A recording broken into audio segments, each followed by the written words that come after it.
All right, there's going to be no way we can balance the scale unless we figure out what mistakes we're making, right? Let's you and I be honest with each other on this. And if you want to bring some of these to the coaching calls, I'm happy to help you, okay? But these are common mistakes. If you're like, oh man, I'm doing one of these, I'm doing two of these, I'm doing all of these, right? If you're making all of these mistakes, I don't want you to be hard on yourself.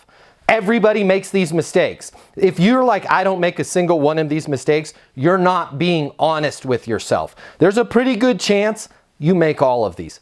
I make all of these at some point, right? We want to make sure that we're aware of these mistakes. The only way we're going to avoid making them if we're aware of them. Okay, so the first one, being subservient throughout the sales cycle, right? I can't do 10 o'clock. Oh, great. When can you do a meeting, right?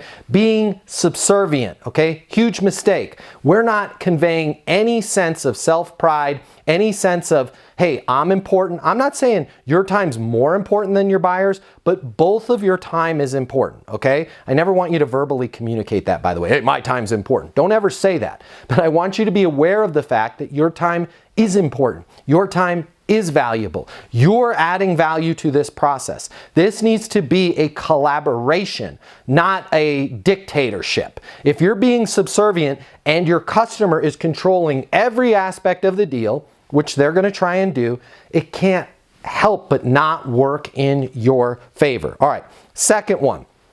And this is huge. This is vital. Nobody ever talks about this in negotiation, but this is critical to your negotiation. Not having a big enough pipeline, okay? If you've only got 4 deals that you're working, any one single of those deals falling out of your pipeline is a complete disaster for you, right? So you want to make sure that you have a big enough pipeline. When you've got a pipeline that's overflowing and Acme wants to cancel the 2 o'clock meeting, in a slight way, you're like, good, right? That gives me more time to work with my other clients, right? No problem, right? Now you're in control. The first and best way for you to get in control, the best way to make sure that you're not being subservient is to make sure that you have a massive pipeline. Then you're not freaked out, right? If you've got 1,000 deals in your pipeline and one of them starts to push you around, I've got 999 other deals, right? I'm not saying be a jerk. I'm not saying don't service people. But when you only have 4 deals and you're that needy, your prospects can't help but see just how needy you are and take advantage of it, all right? Being overly willing to price drop. I'm going to say that again because it's so important.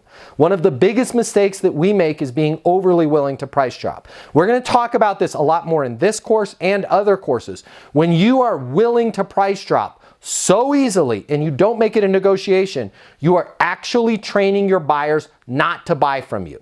You are actually training your buyers not to buy from you. Why? You were so quick to price drop, you're now training them that the longer they hang out, the longer they delay, what's going to happen with the price? It's going to continue to go down, right? And I know this is going to sound ridiculous to you, but at a subconscious level, let's tail that all out. They wait, price goes down. They push back, price goes down. They complain, price goes down.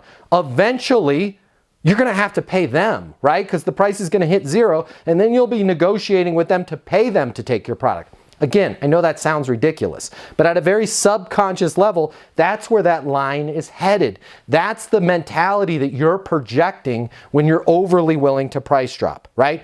Giving without getting, okay? Both in your professional life and in your personal life. Giving without giving. You want to make sure that everything is a give and a take. Everything is a give and a take. What happens when you give take, okay? Even if it's something as simple as, hey, if I lower the price 10%, here's what I'm going to need from you, okay? I'm going to need a video testimonial from you. Fair enough, right? When everything is a give-get, even if it's something as simple as them giving you a testimonial, what's happening with that value curve? It's staying flat, right? I'm giving them something, they're getting me something. I'm giving them something, they're giving me something, right? Give-get, that line stays flat and you're not training your prospects to wait because they're seeing, okay, well, this is the line. I can take something away, but I'm going to have to give something as well. And that line is staying flat, right? Lowering your price with each meeting. How many times have you been guilty of this? I've been guilty of this in the past, right? Every time you meet with them, you lower your price. Every time you have a meeting, you lower your price. What is that training them to do? Hey, we need to think about it. Let's have another meeting. Hey, why don't we figure out how to have 3 more meetings? We'll get 3 more price drops, right? That is a bad habit to start. Not seeing the value in your product yourself, okay? This is so huge. We don't see the value ourselves, right? This is why I like, when I have companies, I like to make sure that everybody that works for me has actually bought the product and has actually paid full price for the product. I'm not going to sell anything that I'm not going to pay full price for. Why? If you're getting your own products for free and you don't see the value, how can you project that value to your prospects? Now, if you're working in an industry like management consulting and you're like, I don't need management consulting, figure out a way to make sure that you see every penny of the value. To the degree that you see the value will be the degree that you can sell the value, and not a penny more. So make sure that you see the value in your products. If you need help with this, bring them to the weekly coaching call. I'll come up with some exercises for you to help you better see the value, okay? Not being able to tolerate silence. What's a good next step then?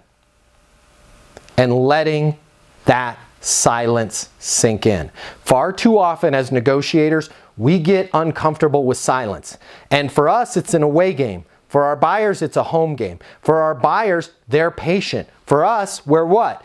Anxious, and that anxiety leads to us typically being able to tolerate 1/3 the amount of silence. So if our prospect is willing to let silence go for 10 seconds, we're busting out and starting to talk at 3, all right? You have to get more comfortable with being able to tolerate that silence, okay?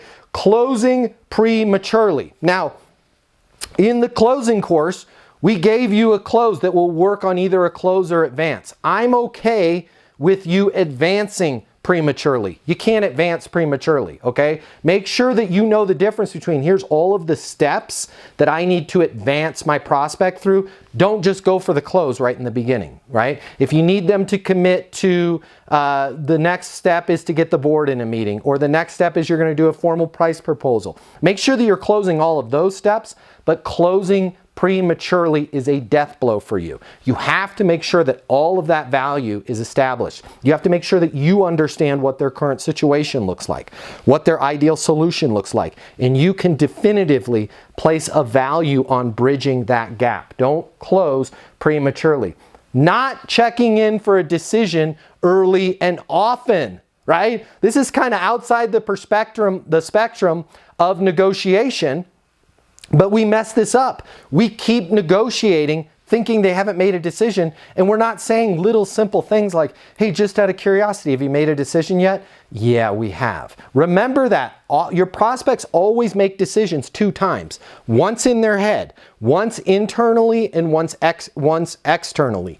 Even if you're working with a large company, there's oftentimes a meeting that happens that you don't even know about before your meeting. And they may say, hey, we're going with so-and-so, right? I just need to make sure that you ask them this thing, and this thing, right? Figure out those 3 things so we can let Gina over in IT know what's going on, who's going to host the servers. But they've already internally made a decision that they're going with you. If you're not checking in with them, it's a huge mistake. Why? You can only talk yourself out of a sale. Why else? You're going to continue to drop your price thinking they haven't made a decision. So make sure that you're practicing different ways that you can check in with them. The simplest is saying, hey, just out of curiosity, have you guys made a decision yet? Hey, before we start the meeting, I'm just curious. Have you guys made a decision yet? Yeah, we have. We're going to go with you. Gina just needs to know A, B, and C, right? That's going to lead to a much better meeting for you than just rolling in and assuming they haven't made a decision. So those